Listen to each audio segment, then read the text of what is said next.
modest preemptive actions can obviate the need of more drastic actions at a later date. I think that you've been taught things like confidence intervals in an elementary statistical course that would let you do this. But if you really studied carefully, you'd know that they don't let you do this. A really principled frequentist can't produce a probability distribution. The conclusion we want to point out when we think about valuation is the fact that means are scarce. I alluded to this already, that as finite beings, we can't will our ends to be attained. Statistical description of the government's net of interest surplus. Deflation, they think that yields could drop to, say, less than 1% on the 10 years and less than 2% on the 30 years. That would effectively be a takeover of monetary policy by the Congress. Daunting, right? Might even make you feel stupid. Perhaps it's no wonder then, while even with the ongoing economic failures across the world, inequality, increasing poverty, debt collapse, bank failures, unemployment rising, very few today seem to be able to understand, let alone discuss, modern economics.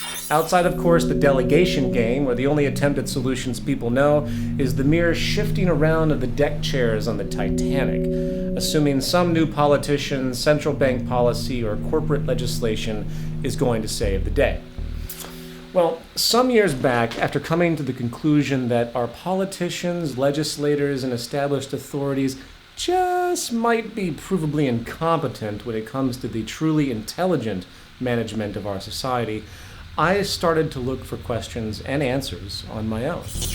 Asking those questions about things that many today either seem to take for granted, ignore, or even worse, assume that they have no capacity or business investigating at all, since our credentialed authorities in control must be smarter, more informed. It's a sad staple of modern culture, the old relax, turn on the TV, keep going into debt, and pump out a bunch of kids while you're at it. But most importantly, keep showing up at those jobs, which you have likely already fooled yourself into believing serve some legitimate social role. Remember, the 1% of the world that owns 40% of the planet's wealth did not get that way with you understanding how the world really works. Nevertheless, and such cynicism aside, I decided that I needed to start again, if you will, and ask some fundamental questions about stuff most simply have written off and forgotten. If you were to take a poll today of our species, asking what truly are the most fundamental questions that pertain to human survival and prosperity, such as, what really supports human life, how food grows, what energy is, what creates and reinforces good public health, what defines a useful or detrimental belief system, you can rest assured that the vast majority would have more concrete answers about baseball statistics, fashion trends, sitcom plots, and religious scriptures. Not to demean the cultural pleasures and creativity of expression that creates enjoyment in this life, but we have a distortion of priority that has proven incredibly detrimental to the future of our sustainability on this planet, where the majority facing clear mounting problems not only doesn't understand what the root of such problems really are, they don't even know what questions to ask. And today there is no greater destructive ignorance at hand than the vastly delusional concept known as modern economics. And it is in this fundamental context that I found the most interest. So what is an economy? Where does its foundational premise come from? What are we relating to exactly? How is societal organization finding a benchmark for itself? Is there a benchmark? What are we doing? And why does the discussion of this subject appear to be so elitist in its vocabulary and orientation? Is it really that complicated? Well, I became so tired of being called ignorant of the subject by self-proclaimed experts I challenged, I decided to take it upon myself to read the entire macroeconomics curriculum of Harvard University from the undergraduate to the PhD level, along with all the staples of influence, F.A. Hayek, John Maynard Keynes, Ludwig von Mises. And I'll tell you what, I'm really glad I did, because I had some very poor judgments that needed correction. Not so much regarding my views about economics, but that life is short, and I wasted an enormous, unforgivable amount of time reading this outdated, overly intellectualized gibberish. Bob, would you take care of that, please? The fuse panel. Be careful, man, it's not grounded. As the following episode will detail, modern economics is not true economics at all. It's a mere ideological philosophy built upon a series of presuppositions that have been given the illusion of permanence. There is absolutely no relationship to the scientific integrity of our knowledge of the environment built into this model. The monetary market system of religious belief is at the core of the vast majority of ecological and social imbalance we see in the world today. Sadly, it is in the face of normality, so many look past it. We might begin to see that this principal notion and practice is truly a problem in society, and to me, it is at the heart of a culture in decline.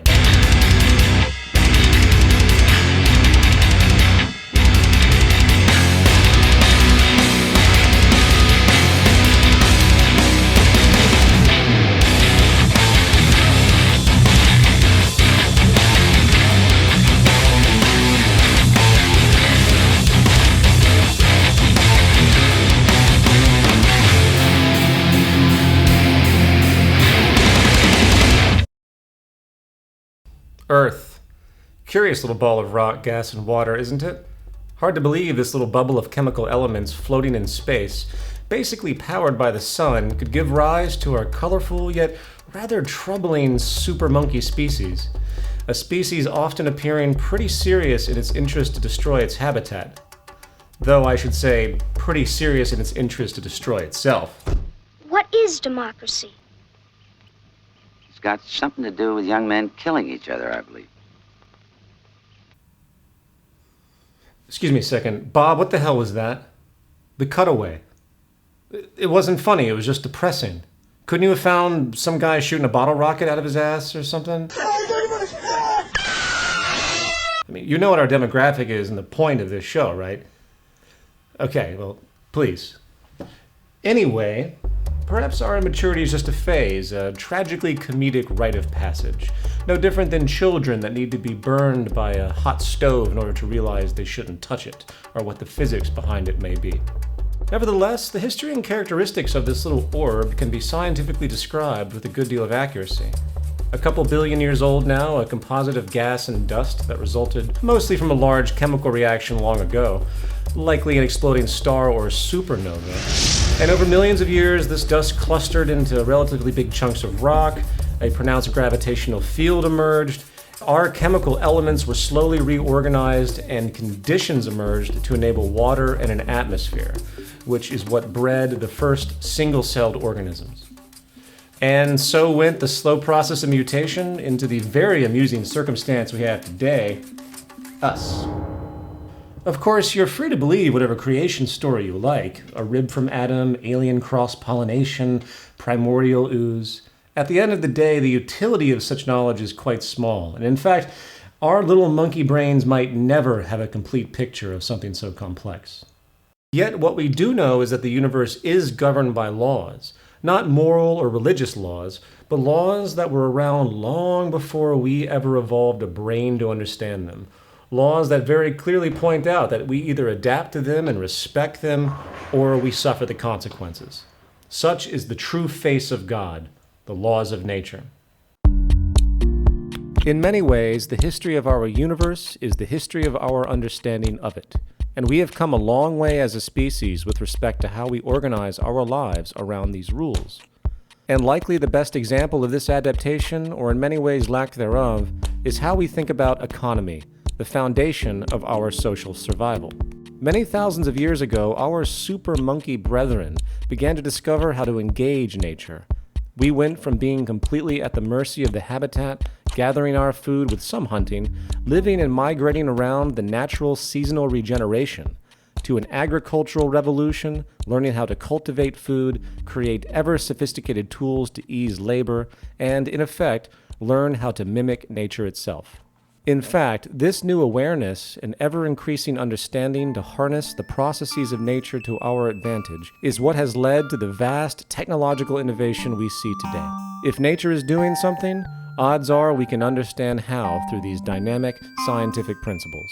From artificial intelligence today, which works to emulate actual neurological processes, to molecular engineering, which uses the atomic logic to manually recreate material objects, to those now ever-important blood-shifting erectile dysfunction drugs, which, if you've been watching TV recently, must be the most epidemic health crisis in the Western world today.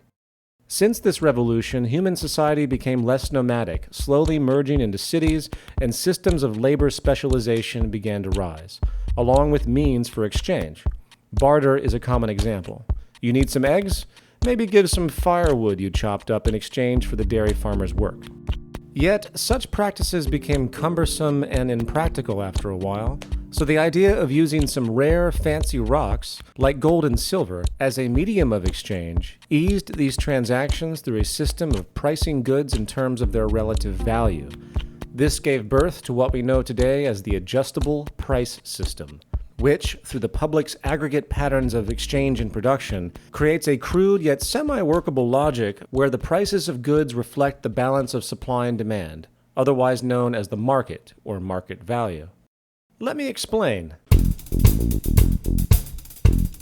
When you stumble into the mall and buy the 85th generation iPoop 4G MP3 colostomy bag camera phone waffle maker, you are creating economic signal information that is used to calculate demand, local and regional preferences, and other resulting data in concert with the millions of other impulsive consumers who, having also likely bought the 84th generation just 2 months prior for twice the price, creates an aggregate flow of input data and feedback that allows for an ostensibly rational regulation of resource allocation, production, distribution, labor requirements, and of course, price consensus in the market based on perceived supply and demand. Not to mention the general data of how the marketing team can screw you over even more later on. This mechanism is partly what the ultimate high priest of our current economic religion, Adam Smith, was alluding to with his invisible hand notion of causality in the free market. And in many ways, he was onto something. It does work in a limited context in a crude way. In fact, in the 1920s, an economist named Ludwig von Mises put forward the still high-standing claim that without the price mechanism, economic calculation and rational resource allocation and general organization would be impossible. He called it the economic calculation problem. However, things are much different today than they were 200 years ago when Adam Smith published his Wealth of Nations or when Ludwig von Mises made his criticism of central planning. The fact is, the argument has changed. The economic debate now is what is actually sustainable and progressive for the human species, not the mere mechanics of the movement of money. While it is true the price system might allow for the basic calculation of supply and demand data to help rationally allocate labor, preference, distribution, and the like, it ignores the real operational factors that relate to true, efficient, earthly management, hence the true definition of economy, which is optimized efficiency on all levels. For instance, there is no consideration for optimum resource allocation based on the material's most efficient purpose. Rational allocation of resources is not rational if the most conducive use of those natural materials scientifically is not directly considered and brought into comparison. There is no consideration for the organizational efficiency of technical production itself. And all you have to do is analyze the waste machine of globalization to see this insanity at work. There is also no consideration for regeneration needs or recycling protocols, a true requirement for responsible, rational resource use on a finite planet. Nor is there any true production or distribution efficiency in any optimized scientific sense, as such a means is, as will be described more so in a moment, also counter to the inherent logic of the market system itself. These, coupled with many other serious parameters needed for a truly efficient economy, are simply ignored, or even worse, assumed to be inherent to the price mechanism's function when they clearly are not. You see, the price mechanism's concept of efficiency translates the subjective mass interaction of consumers into the narrow assessments of regional demand, production, and distribution. It has nothing to do with how or why the methods of industry are what they are. Such factors are left up to the whim of the producers. operating for profit alone, completely decoupling from the natural regulation of scientific principles of sustainability. Oh man. You see, at the core of the economic calculation problem is really the argument that we are completely irrational, that we can't possibly be organized in a way that is structurally efficient. We're too insane, essentially. Therefore, we have to have a general economic anarchy to organize our society, and there's no other way around it. Bullshit! Again, today is very different than it was prior, and a quick review of modern computer programming and systems engineering will tell you that not only can the algorithmic intelligence of our sensory and measurement technology today, coupled with synergistic computer calculation, orient all the previously existing factors taken into account by the price mechanism as we know it, the truly relevant yet missing factors for optimum efficiency and sustainability could be brought into the equation. This would be the making of a true economic calculation for industry, not the crude, truncated data put forward by price alone. So coming back to our household, the Earth, what is this thing really? It's a system. It's a system of symbiotic laws. And at the core of all principles of sustainability is recognition of the largest order system we can find for reference. The price mechanism on... Bob, what was that? Jesus Christ, Louis. Bob, why didn't you tell me Louis was here already? Ladies and gentlemen, we have a special guest here on Culture and Decline, our local guru, Louis the Logic Gremlin. Louis has a severe impatience for anything illogical, and he works to... Okay, Bob, you gotta get the goddamn demo publican back in his cage or Louis gonna freak out. Oh, shit. Cut the camera.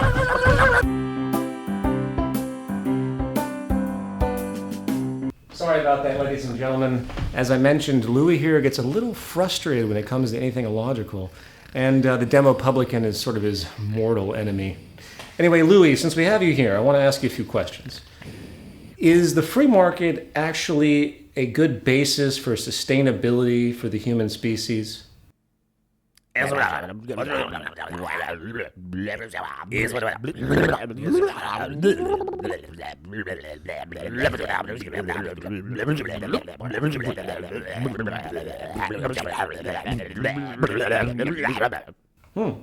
yeah. Well, what about infinite wants and human needs? How do we calculate such complexity?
Well, thank you very much, Louis. Appreciate that.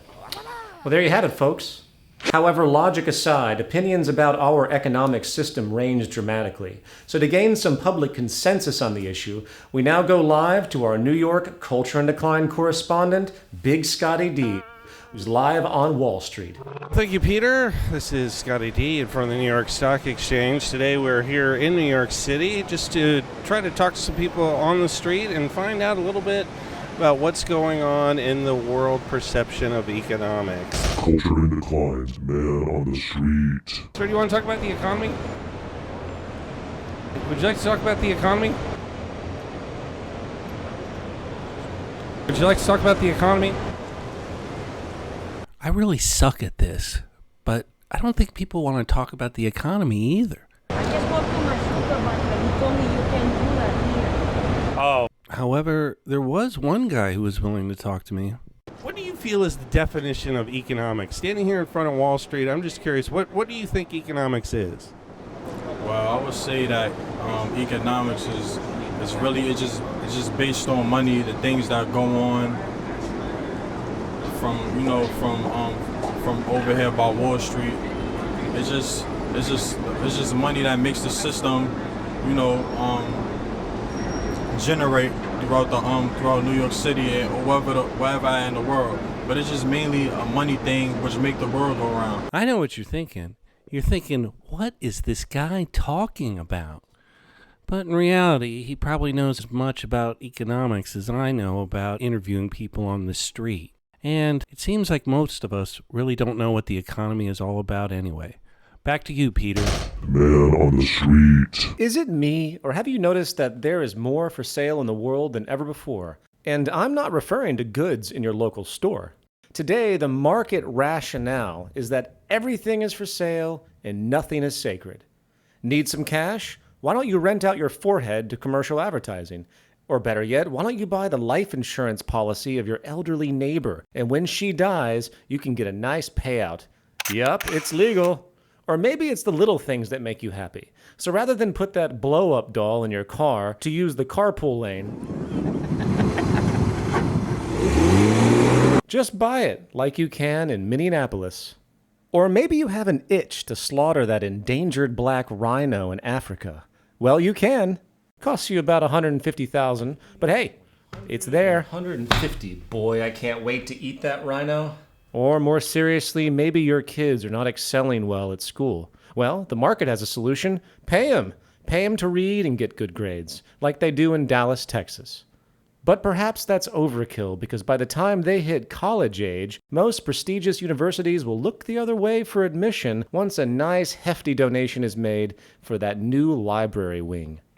Want to serve your country but are tired of all those pesky UN war rules and poor pay? Just join the growing legion of private military contractors who are slowly replacing the US military in general.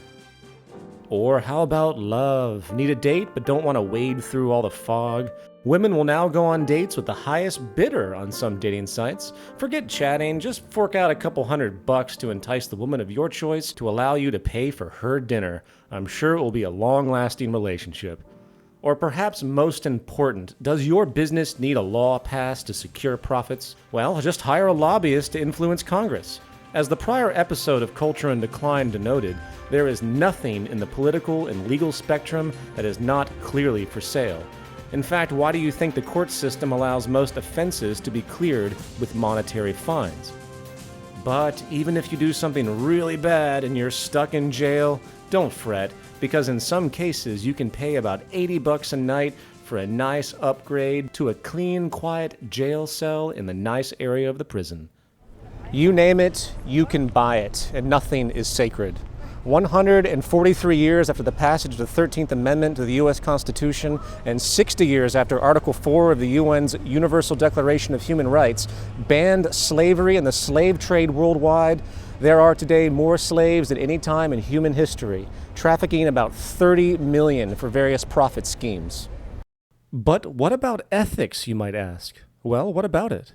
Ethics and morality continue to be redefined by the economic ethos of the day, and when a Wall Street trader makes millions of dollars betting against the currency and hence prosperity of another country, I can assure you he is sleeping like a baby at night. And why shouldn't he? He is simply doing what is rewarded and reinforced by the economic system at large.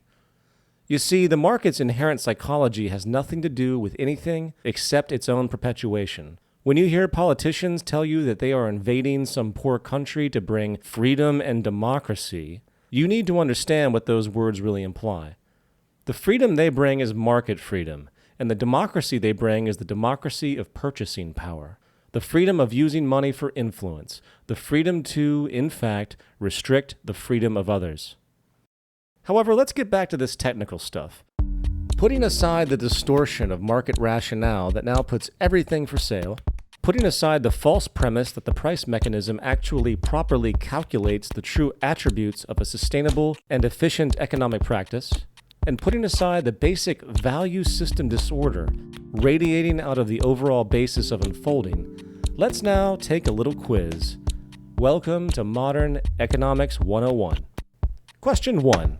If you lived on a planet with finite resources and an expanding population, would you encourage an economy based on the need for growth and consumption to keep everything going? Correct answer? No. The fact that our economy literally requires constant consumption and growth to keep GDP afloat and people employed is the hallmark of not an economy, but an anti-economy. Question 2. If you were a producer, would you make goods to be as durable and adaptable as possible given the finite nature of resources and an interest to maximize labor productivity?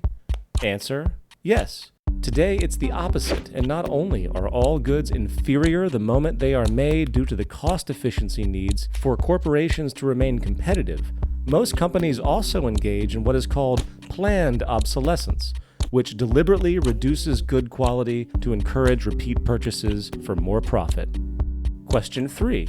If you were a socioeconomic planner, would you encourage everyone to buy one of everything, hoarding that personal property protectively, even though many goods are used infrequently? Answer: no, that would be inefficient.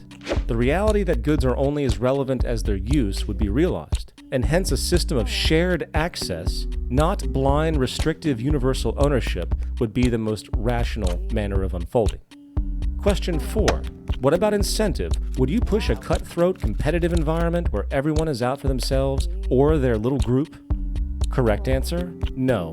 Knowing what we know today about the competitive mentality and how it creates abuse, along with the reality that collaboration and the sharing of information is truly the driver of progress on the social level, competition would be seen as the most limiting of arrangements as a philosophical practice.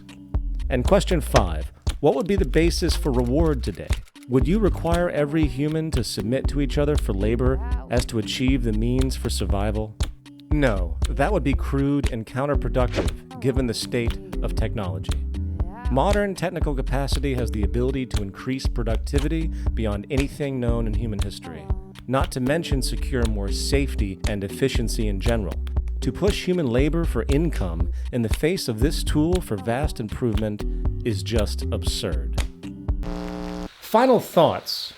If we were to take a step back and reflect upon how our human family is behaving across the world today, from Western materialism to Islamic extremism, from nuclear war to necrophilia, we are faced with a dark yet extremely entertaining reality.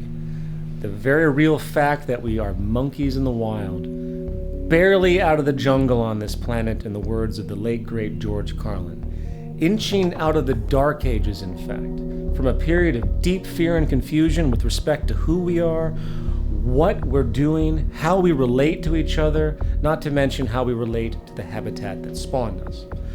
On one side of the spectrum, we have a vast spectacle of human conceit, stubborn ignorance, so much so that if you're like me, sometimes you wonder why we should try it all. That maybe this species deserves everything it gets, and its fate as an evolutionary cul-de-sac, a failed genetic mutation, might be an ideal hope for this universe. Cynicism aside, however, it's easy to see that there is a growing change in the minority, which will slowly become majority if we let it. An awakening is happening, an awakening where people have stopped imposing their traditional ideals and various ideological baggage on the world, and instead are starting to listening to what the tools of our ingenuity has afforded us, listening to the message of nature itself. And if there is any context which needs a serious intervention with respect to the natural laws that govern us, if there is any context where we need to simply pay attention, prepared to drop all of our prior assumptions and change accordingly, it is in the economic context. Economics is not just some arbitrary abstraction for processing and distributing resources. It is an underlying value molder that programs us into modes of behavior that extend into all areas of our psychology. It is the active global religion, whether people like it or not. And for those of us that wish to see reason triumph over dogma, we have a long, long road ahead. Advocates of the free market model of economics will tell you that there is no other system possible to calculate society, that the competitive basis is the only way to incentivize our primitive culture, They will tell you that reduced economic interference of government is the key to preserving the true integrity of the market economy and also preserve our so-called liberty, which they say would be quickly corrupted, as tyranny and oppression must occur if any type of collaborative, designed economic practice was applied. They talk of the true free market, a utopian ideal that claims the invisible hand, if allowed to run without interference, would alleviate the poverty, deprivation, abuse, corruption, conflict, and inefficiency so common in the world today. Well, as with all religions, delusion is common. Because today the market is actually more free than ever, with the state being nothing more than a parent corporation working to assist its commercial subsidiaries which support it. Everything is for sale and no one is accountable. All natural laws and physical realities that would comprise the basis for true technical, earthly efficiency and awareness and reasoning that, if allowed, could literally transform the world into a place of vast abundance and prosperity never before seen, have been buried and dismissed, only to be overshadowed by a certain kind of efficiency, market efficiency, an efficiency that tracks money and money alone, an efficiency that is literally decoupled from everything that supports and secures life itself, an efficiency that is circular in its reasoning as it has no recognition of the physical laws of nature. The laws of nature, which are in fact the only real true government and regulatory system that has or will ever exist. But then again, who is to say it matters? Maybe we should all just take it in stride. Maybe this reality show of humankind, this satirical, tragic parody of itself, to be sure, doing all it knows, maybe this is the way it is, and our brains, our genes are messed up, and we're just waiting for the final laugh track when Spaceship Earth slams into that psychological brick wall. I guess time will tell. And until then, sit back, grab some popcorn, and keep watching the greatest reality show of all time. And until next time, I'm Peter Joseph, an agent and victim of a culture in decline.